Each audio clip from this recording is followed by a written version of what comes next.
the day I stepped into the gates of Aurelia Empire for the binding marriage.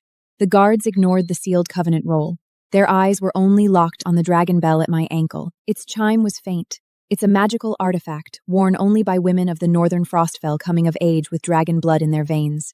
Yet, high upon the towering city walls, the sickly sun Princess Celestine suddenly cried. So noisy. She leaned into the arms of a noble matrid. Her voice was so weak, it seemed she might break at any moment. My divine power is undisturbed.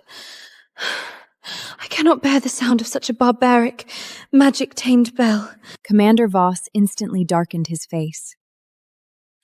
Take it off. I was confused. Take what off? The princess suffers from fragile nerves. Since you are here to fulfill the binding marriage, you ought to understand the rules of the Aurelia. Remove the bell, throw your sword, and enter Aurelia on your knees. I looked at the red carpet rolled out before the gates of Aurelia, then toward to the distant Frostfell, where a pale and snowy line cut through the darkness. Those was not Stormcloud. It was the 300,000 storm riders who had escorted me south. I gently shook my ankle. As the dragon bell chimed, the war beasts outside the city neared in unison when the magical artifact rang out. The banners upon the walls of Aurelia snapped fiercely in the freezing wind. The guards gripped the hilts of their crucifix swords all at once. They were not afraid of me. They were afraid of that dark, sweeping storm legion outside the city. But Princess Celestine sat within the velvet pavilion on the watchtower, wrapped in a snowfox fur mantle, her face as pale as frost, her voice deliberately fame. It's still ringing. She clutched her chest, tears immediately spilling over. I have had a sensitive competition since childhood. The Archbishop has said that I am most susceptible to the piercing noise of heretics. She knows perfectly well that I am a princess favored by the god of light, yet she brings such a barbaric object into Aurelia.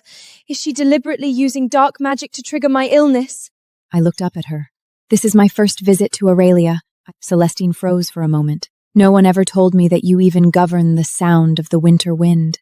Silence fell briefly around the gates of Aurelia. A few of my northern maids lowered their heads, their shoulders trembling slightly, but not from cold. Commander Voss's face darkened. Insolence!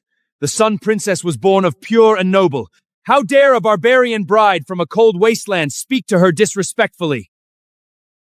Barbarian bride. As these two words were spoken, the backs of the surrounding imperial officials visibly straightened. They likely thought I was a vascal tribute sent from the frontiers to beg for peace. And being a tribute, I should be at their marries. Deputy Chancellor Tavian of Aurelia's Privy Council stepped forward with holding a parchment scroll. Without even opening the sealed covenant scroll, he stared coldly at the dragon bell on my ankle. Maiden Nyra Valadraka, since you have entered Aurelia, you must follow the rules of the Codex of our country. The princess dislikes it, so remove it. I looked at him. Does the sealed covenant scroll name to me as a maiden? Titles are trivial. There is no need to fuss. I smiled. On the Northern Frostfell, titles were never trivial matters. Border clans called me Duchess. The allied tribes called me the Lady Heir. The old king's personal guards called me Your Highness. Only those who wished to deny my legitimacy would degrade me to maiden. As I did not move, a flicker of displeasure flashed through Celestine's eyes. She coughed softly twice, and the court ladies immediately swarmed around her, offering holy water and patting her back. Leaning against velvet cushions, she spoke softly. I am not trying to shame her. It is just that today the Emperor himself is welcoming the delegation, and the citizens of the entire city are watching. She wears border leather armor, a sword hangs at her waist, and that bell chimes in every steps. If the citizens take this to mean the Empire fears the northern barbarians, would it not stain our holy dignity? Her words were spoken softly, yet every syllable was sharp. Voss caught her intention and raised his hand. Guards, take Maiden Valadic's sword and bell. Have her change into soft-soled ceremonial shoes. She need to enter the city and kneel 3 steps to show her fealty as a vassal. Vassal. Hearing that word, my fingers rested on the hilt of my sword. That sword was named the Moon Sword, my mother's legacy. Bedded in its scabble were 36 glacial lapis lineas, each representing an ancient clan that had sworn fealty to the North Frostfell. A gate guard of the Empire even dared to want me to take my sword and kneel. My first knight, Cale Thorn, suddenly stepped half a step forward, and his voice suppressed extremely low. Your lady heir. I did not look at him. Is this the will of your emperor? I simply asked Tavian. Tavian's eyes flickered. The entrance ceremony is determined by the Privy Council. I then asked Voss. And you? Voss sneered. I am arranged to guard the gates, so I must protect the safety of the Sun Princess. Princess Celestine sighed softly. Let it be. She grew up in the barbaric, frozen wastelands after all. She doesn't understand etiquette. If she refuses to remove the bell, let her wait outside the city. Once my divine power steadies, I will allow her in. Before the towering gates, the marriage delegation stood for 3 full hours.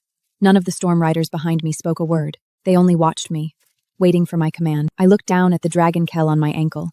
It was not an ordinary magical silver ornament, but the supreme military artifact of the Frostfell dragons. The 36 clans will follow.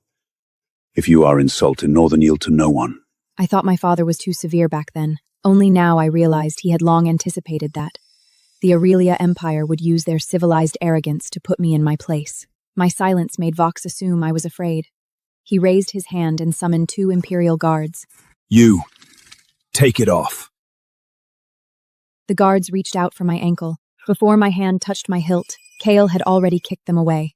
Who dares touch the Lady Heir? Voz's expression turned grim. Treason! A mere barbaric tribute dares to use violence in Aurelia Empire? The moment he drew his crucifax longsword, the 300,000-strong army outside the city took a collective step forward. The ice trembled. The color in Princess Celestine's face turned even paler, yet she still bit her lip and looked toward the inner city with grievance. Why hasn't brother come here yet? My heart feels terrible. Just as she spoke, the resonant announcement's cleric voice from within the city walls. The divine emperor arrived! Emperor Lucian of Bavaria arrived. He was younger than thought, dressed in white gold casual robes, trailed by Dowager Empress Solane, Lord Chancellor Marek of the Privy Council, and a flock of court ladies eager to watch the spectacle. As soon as Celestine saw him, her tears fell faster. Her voice was so faint. Lucian, I did not mean to stop the marriage delegation, but the bell's sound is truly stringing, agitating my divine power into agonizing pain. Lucian frowned as he looked at me. There was no guilt in his eyes, only calculation, as if he were appraising a substandard vessel tribute. The princess of the Northern Frostfell? Nyra Valadractor. I replied coldly. He nodded, but did not address me as Your Highness as diplomatic codex. Celestine has been frail since birth. If she is unwell, I won't ignore it. Since it is just a silver bell, you should take it off. In a binding marriage, the virtue lies in mutual concession. Mutual concession.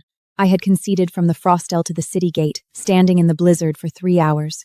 They ignored the sealed covenant scroll and slighted my delegation, and now they wanted me, the dragon bell. If today a princess of Aurelia entered the Northern Frostfell to sign a treaty, and northern people found her crown too bright, demanding she remove it and kneel, would your majesty still believe that mutual concession? Lucian's expression darkened. Insolence! Since you have come for the binding marriage, you shall become a vassal of the Empire in the future. How dare you compare yourself to Celestine? Dowager Empress Solane stated coldly. Do not be angry, Lucian. She grew up in a barbaric land. How would she understand hierarchy? Celestine leaned against Lucian, gently tugging at his velvet sleeve. But my nerves truly cannot bear its taint. If she is willing to remove the bell, I am willing to give her my royal hand warper as an apology. She spoke with such gentleness that the Imperials around her with the expressions of being touched by divine light, as if she had suffered all the grievances but was still willing to show compassion to this barbarian bride. I looked at the hand warmer in her arms. It was carved with golden roses, very delicate and very fragile. Sun Princess, do you think only a hand warmer can be exchanged for a dragon bell of the Northern? Her eyes reddened. I was only offering goodwill out of the divine light. I nodded. Then I will also offer you a reminder in goodness. There have only 3 occasions to remove the dragon bell of a northern dragon blood Adairn. Celestine froze. When entering the coffin after death, before being crowned as a monarch, or when declaring war on an enemy. The freezing wind whipped through the gates of Aurelia, snapping the silk cloaks of the crowd fluttering wildly. Lucian's expression changed. Lord Chancellor Malkrek suddenly stepped forward, placing a hand over his chest. Your Majesty, this woman is exaggerating. Since the Frostland clan sent her to seal this marriage, they are the ones begging the Empire. If we concede today because of a barbaric artifact, then in the future, when northern delegations enter the city, won't everyone carry magical blades to destroy our codex? He turned to me and said coldly, Maiden Valadark, the late Dragon King did not send you here to be a princess. The treaty is settled. You will be retained as an imperial consent, while the North receives its resource transfer allocations and border caravan accords. Each takes what they need. Do not let your arrogance cut off your people's hope to live relying on divine grace. I smiled. Has the Lord Chancellor read the Blood Oath Treaty? Naturally. Malrek's expression kept the same. Which version? He paused.